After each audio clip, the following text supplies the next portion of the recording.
தேவன் உண்மையாக நல்லவர் தேவனாக இருக்கிறார். நம்மளை ஆசீர்வதித்து வழிநடத்தி கொண்டே இருக்கிறார். அதுக்காக தேவனுக்கு நன்றி செலுத்திக் கொண்டே இருக்க வேண்டும். ஜெபம் செய்வோம். சர்வநித்திய கடவுளே, உமக்கு கோடாகோடி ஸ்தோத்திரம். எங்களுக்கு இந்த சாயந்திர வேலையை கொடுத்ததுக்காக மறுபடியும் இந்த ஸ்லாக்கியத்துக்காக நன்றி செலுத்தும் ஆண்டவரை. வெளியிலும் ஆண்டவரை, நான் உங்களுடைய வசனத்தை கேட்கும்போது நீரே உடைய அடியின் மூலியமாக எங்களுடைய பேசும்போது தாழ்மையுடைய இயேசு கிறிஸ்து நாமத்தில் வேண்டிக் கொள்கிறோம். ஆமென். Biblical promises for today. இன்றைக்குரிய வேதாக சத்தியம். இன்றைக்குரிய வேதாக சத்தியம். கடவுளுக்கு நாம் எப்போதும் நன்றி செலுத்திக் கொண்டே இருக்க வேண்டும். ஏனென்றால் அவர் வார்த்தை மூலியமாக நம்முடைய பேசிக் கொண்டே இருப்பார். ஆமென். We need to be thankful to God always, because through His word God speaks to us always, every day. That is why the call is given, read the Bible, read the Bible, read the Bible. அதனால தான் நாம் சொல்கிறோம், வேதத்தை வாசியுங்கள், வேதத்தை வாசியுங்கள், வேதத்தை வாசியுங்கள். There are a lot of promises in the word of God. வேதத்தில் நிறைய சத்தியங்கள் இருக்குது. அதை படித்தால் தான் தெரியும் என்னது என்று. Only when you read, only then you know what are the promises you have God has for you in your life. Many don't read the word of God and then they question God when life is not going the way they wanted. ரொம்ப பேர் என்ன செய்வார்கள், வேதத்தை வாசிக்க மாட்டார்கள். ஆனால் வாழ்க்கையில் ஒரு போராட்டம் கஷ்டம் வரும்போது, ஏன் ஆண்டவரே, ஒரு பாட்டு இருக்குதா, ஆண்டவர் முகத்தை பார்க்கணும், ஒரே ஒரு கேள்வி கேட்கணும், அவனை பார்த்தா நம்ம ஒரு குத்தணும். ஏன்னு சொன்னா, நீ வேதத்தை வாசித்தால் கடவுள் சொல்லுவார். If you read the Bible, the Lord will speak with you. Today we see what's happening around us. இன்னைக்கு பார்க்கிறோம், நிறைய காரியம் நடந்து கொண்டே இருக்கிறது. நிறைய காரியம், so many things we do not know. But if you read the word of God, you will not be frightened. ஆனால் நீங்கள் வேதத்தை வாசித்தால் நீங்கள் பயப்பட மாட்டீர்கள். எல்லாம் பயந்து வாழலாம், ஆனால் நீங்கள் தைரியமாக வாழ்ந்து கொண்டு இருக்கலாம். ஏனென்றால் உங்களுக்கு அறியும், தேவன் என்னோடு இருக்கிறார், தேவனை வழிநடத்துவார், தேவன் எனக்கு வெற்றி கொடுப்பார் என்று அந்த நம்பிக்கை நமக்கு இருக்கும். சத்தியத்தை எடுத்து மனதில் வைக்கணும். When you take the word, the promises, and put it in your heart, you will not worry and tremble. It is very important. மிகவும் முக்கியம் வேதத்தை வாசிக்கிறது. சத்திய வேதத்தை தினம் தியானி என்று கவிஞர் பாடினார் அம்மாவளி அந்த காலத்தில். Read the word of God, because that is where the promises are there. You don't have to go look for promises here and there. சத்தியத்தை இங்கேயும் அங்கேயும் தேட வேண்டாம். நம்ம நாடு கூட பாருங்க, இன்னைக்கும் நாளைக்கும் இருக்குது. ஓகே, நம்ம அரசாங்கம் தெரியும், என்ன நடக்கும் தெரியாது. We do not know what will happen. They promise, சத்தியம் பண்ணார்கள் எல்லாம் அப்படின்னு, ஆனால் என்ன நடக்கும் தெரியாது, கடவுளுக்கு மட்டும் தான் தெரியும். Only God will knows what is going to happen. So it is important for you to read the word of God.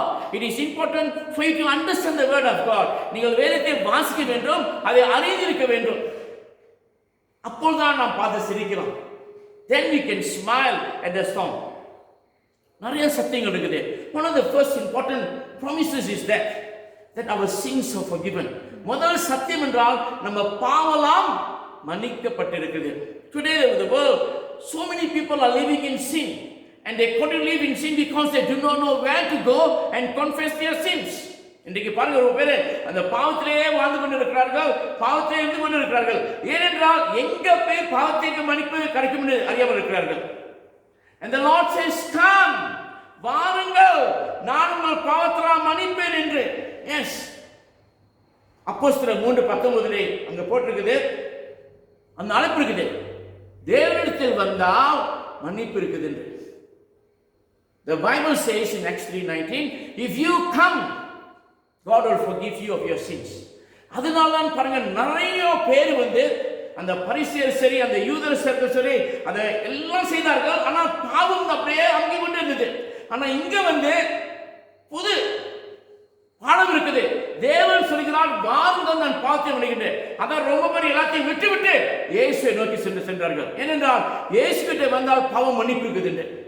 That is why the early Christians, we are reminded, before that they were following the Pharisees, the priests and so on. But then they realized when they followed Jesus, their sins are forgiven.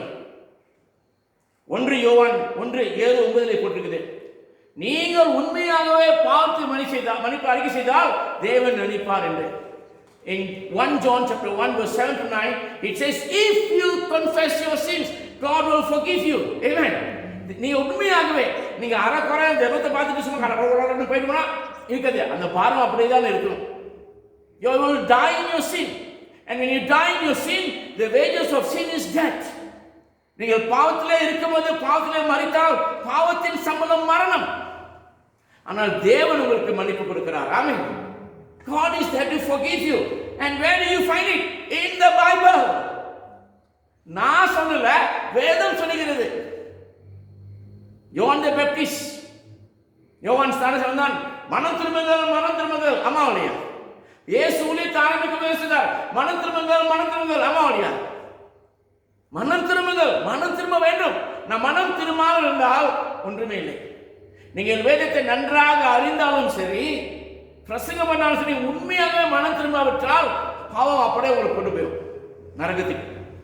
You can know the Bible in and out, you can be a good preacher, but if you don't confess your sins, you will die in your sins and it will take you to hell. வேதத்தை வாசிக்கும்போது அது பாரத்தெல்லாம் தூக்கி போடும். ஆமென். When you read the word of God, all your burdens will go. பரிசுத்த பவுல் கொரிந்தியர்கள் 2 கொரிந்தியர் 5:14 சொல்கிறார், நம்ம தேவனிடத்தில் பார்த்தா மனுஷனே புது மனிதனா இருக்கும் என்று. In 2 Corinthians 5:17 we are reminded, Paul says, when you confess your sins, you are given a new life. The old has gone, the new has come. புது வந்துவிட்டது, நாம் புது மனிதனாக போகலாம். இன்றைக்கும் பாருங்க, சபையில பாருங்க, பாட்டு நடத்துவார்கள், பிரசங்கம் பண்ணுவார்கள், மியூசிக் ஆடுவார்கள், தலைவராக இருப்பார்கள். ஆனா உண்மையாகவே பாவத்தை அழிக்காமல் இருக்கிறார்கள். வெளியே போனே அந்த பாரத்தை தான் விட்டுட்டு போறார்கள். We see today in many churches we are reminded, they lead in worship, they do the preaching, they do the music, they do the elders of the church, but because they don't confess their sins, they go back home with their burden, because they have not taken the promise of God into their life. ஏனென்றால் சத்தியத்தை மனதில் எடுக்காவிட்டார்கள். சத்தியத்தை ஏற்றுக்கொண்டால் எல்லாம் போயிடும். புது மனிதனாக நாம் செல்வோம். When you take the word of God into your heart, all your sins are forgiven. You are assured and you will walk out as a new man. இயேசு ஜக்கேயை தேடி போகவில்லை, அவனை மட்டும் தேடி போகவில்லை, நான் நம்மளை எல்லாத்தையும் தேடி வந்திருக்கிறார். ஆமென். Jesus did not only go and look for Zacchaeus who was a sinner, the text writer, ஆனால் நம்மளை எல்லாம் தேடி வந்திருக்கிறார். So he says, Jason, I want to forgive you of your sins. You want your sins to be forgiven? Yes, we must be happy. Jason, உன் பாவத்தை மன்னிக்க போகிறேன். சந்தோஷமாக. ஆம், கடன் வாங்கினா கடன் கொடுத்த வந்து பரல கட்டணும் சொன்னா எப்படி இருக்கு நம்மளுக்கு? You borrow money from somebody and that guy says it's all right, no need to pay. How would you feel? Happy. In removal, happy. Yes, happy. ரொம்ப சந்தோஷமா இருக்கும். Yes, பல்லு இல்லனாலும் சிரிச்சிட்டே இருப்போம். சிரிச்சிட்டு. Even you don't have to, you smile because I don't have to pay. அதே மாதிரி வேதம் சொல்கிறது, நீங்கள் அவரை தேடினால் உங்கள் பாவங்களாம் மன்னிக்கப்படும் என்று. ஆமென். So the Bible promises, if you come seeking to God, God will forgive you all your sins. If you know this, you will cling to the Lord.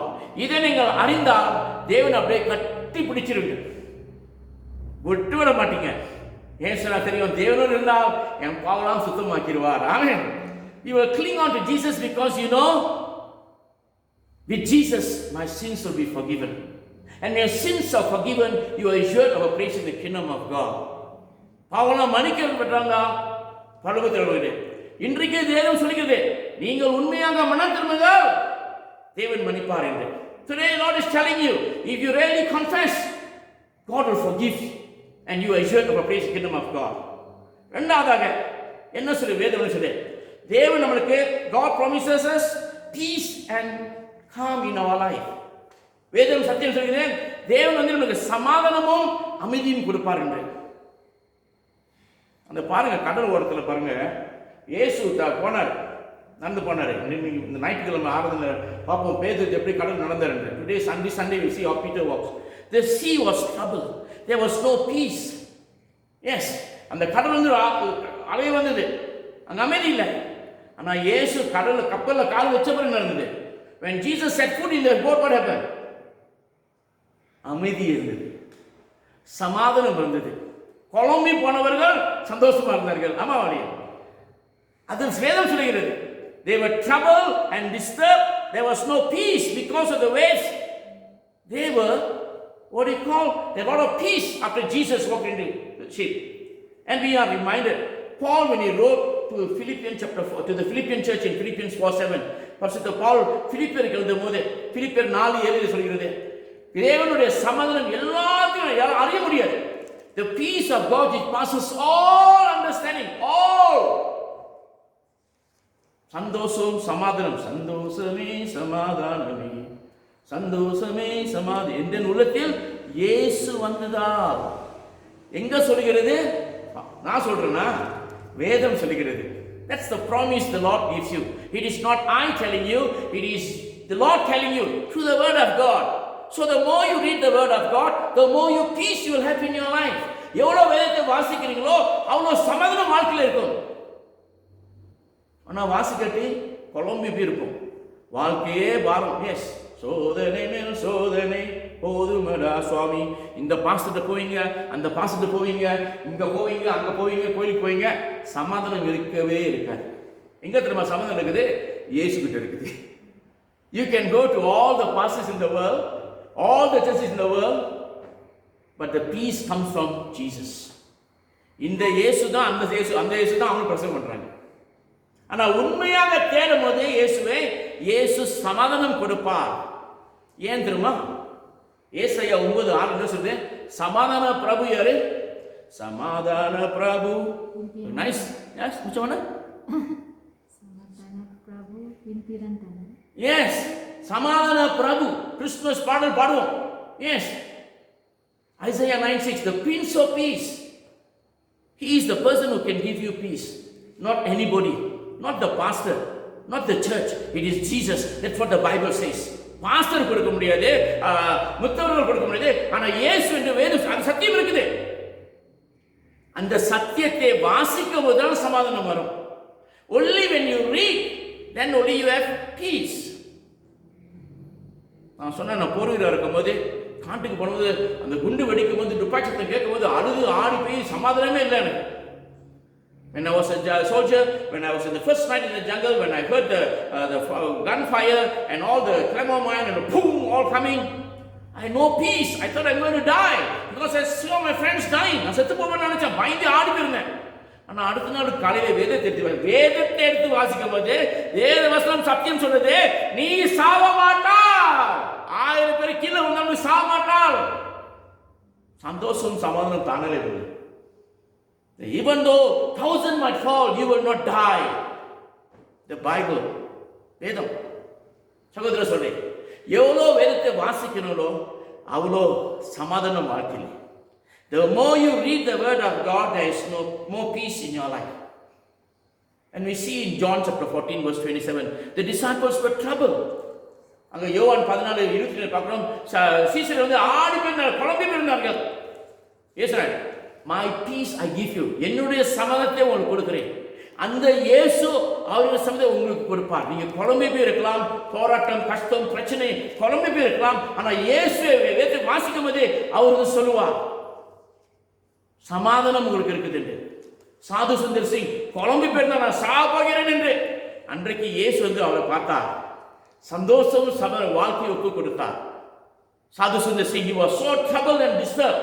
That night Jesus came and met him and gave him peace in his life. சீஷர்கள் யோவான் 20:19 பார்க்கிறோம், அங்கேயும் ஆடி போய் பயந்து கொண்டிருந்தார்கள், பிடிச்சிட்டு போறாங்க, நம்மளை கொன்றுவாங்க என்று. In John 20:19, the disciples are frightened and Jesus comes today, I give you peace, நான் உங்களுக்கு சமாதானம் கொடுக்கிறேன் என்று. இன்றைக்கு நீங்கள் சமாதானம் இல்லாமல் இருந்தால், அமைதி இல்லாமல் இருந்தால், குழம்பி இருந்தால், அந்த இயேசு நோக்கி பாருங்கள். If you are troubled, if you are disturbed, look at Jesus. Look at Jesus. Jesus, I don't have peace. ஆண்டவரே எனக்கு சமாதானம் இல்லை, நான் குழம்பி இருக்கிறேன், ஆண்டவரே உதவி செய்யுன்னு சொல்லுங்க.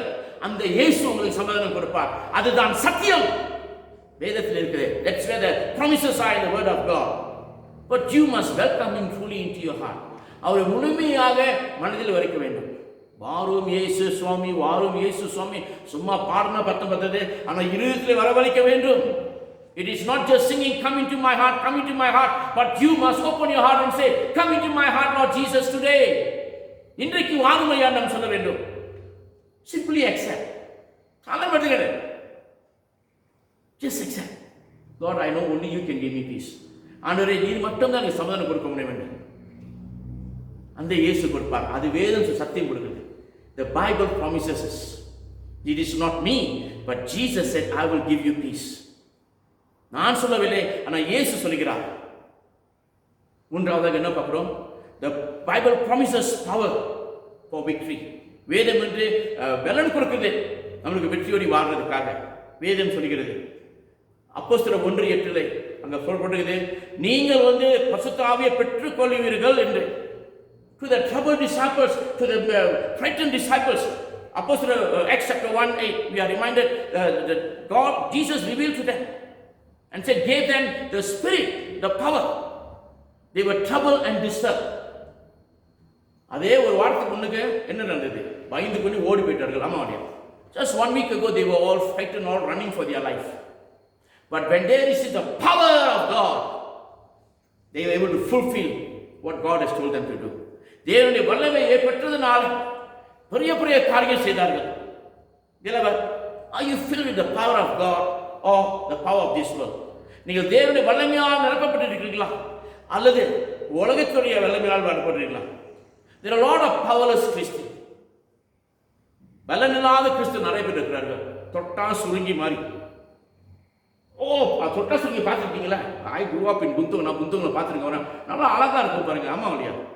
அந்த பூவுக்கு அந்த இலைக்கும் அழகா இருக்கும். ஆனால் தொட்டா என்ன இருக்கும்? புஷ்குன்னு போயிடும். இது ஜஸ்ட் இதாக்க தொட்டா சுருங்கி எடுத்து போக்க எஸ் பாருங்க, அவங்க கூட தெரியுது. அந்த மாதிரி நம்ம கிறிஸ்டியன் இருக்காரு. நான் யார் தெரியுமா? ஐயா ஜெபம் பண்ணுங்க. அவங்களுக்கு சொல்லிருக்கீங்க. In the church I've seen, in this very church I've seen people who are leaders, but you cannot put them for intercession. You cannot tell them to do anything. They are so frightened. தேவனுடைய வல்லமையால் நிரப்பப்பட்டிருந்தால், நீங்கள் தேவனுடைய சத்தியத்தை ஏற்றுக்கொண்டிருந்தால், இது எப்படா சுகம் கிடைக்கும் என்று உடனே நீங்கள் செய்திருங்கள். If you are really filled with the Spirit of God, you will not retreat, you will not question, you will say yes, you will grab all the opportunity God has given you in your life. Yes. ரொம்ப கிறிஸ்து ரொம்ப பேசுவார்கள். They are like to talk a lot. நிறைய idea கொடுப்பார்கள், ஆலோசனை கொடுப்பார்கள். What you tell them to do? இந்த மாஞ்சி ஜாக்க போய் காண போயிடுவார்கள். They will give a lot of excuse. But if you are filled with the Spirit of God, look at the disciples. பரிசுத்தவான்களை பாருங்க, சீஷர்களை பாருங்க. காலுக்கு முன்னாடி எடுத்து வச்சார்களா? Did they take one step behind? No. They were all going forward. And Paul says, Philippians 3:13-14, I press on towards the goal. பிலிப்பியர் 3:13-14, நான் தேவனை நோக்கி ஓடிக்கொண்டிருக்கிறேன். ஆவியால் நிரப்பப்பட்டவர்கள் திரும்பி பார்க்க மாட்டார்கள். இயேசுவின் பின்னால் நான் செல்வேன், திரும்பி பார்க்க மாட்டேன், திரும்பி பார்க்க மாட்டேன். ஆனா சபையில நிறைய பேரு சபையில மட்டும் பாடுவார்கள், அப்புறம் அப்படியே காணாம போயிடுவார்கள். எஸ், அதனால்தான் சபைகள் வராம இருக்குது. சொல்லுங்க, அந்த சர்ச்சை பாருங்க பார்த்தீங்களா, அந்த சபையை பாருங்க பார்த்தீங்களா. அந்த சபையில ஏன் சொன்னா ஆவியால் நிரப்பப்பட்டவர்கள் முன்னுக்கு செல்வார்கள். Yes, people say, look at this church, look at this growing, but what are you doing? நம்ம கேட்கணும் அந்த கேள்வி. நாம் என்ன செய்கிறோம்? திரும்பி பார்த்து கொண்டே இருக்கணும்.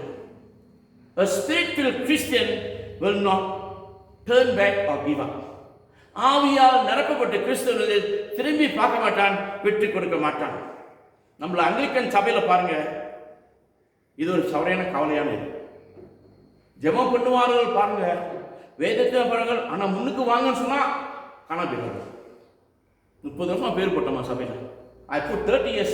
I have been to many churches. They want to conduct this, they want to do this, they want to do that, but come and serve, they would not want to do.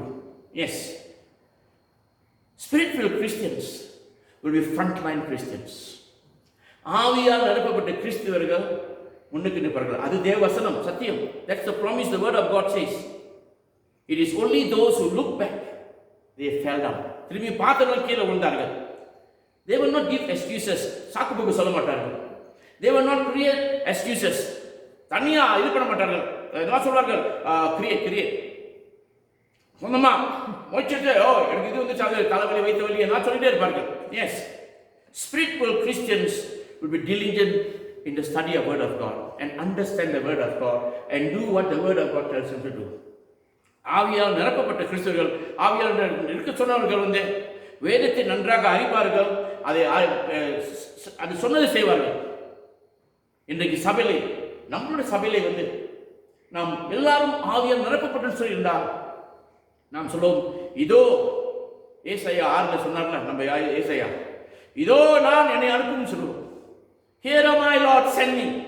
Isaiah says in Isaiah chapter 6, here am I. சபை வளரணும் என்றால் நாம் ஆவியால் நிரப்பப்பட வேண்டும்.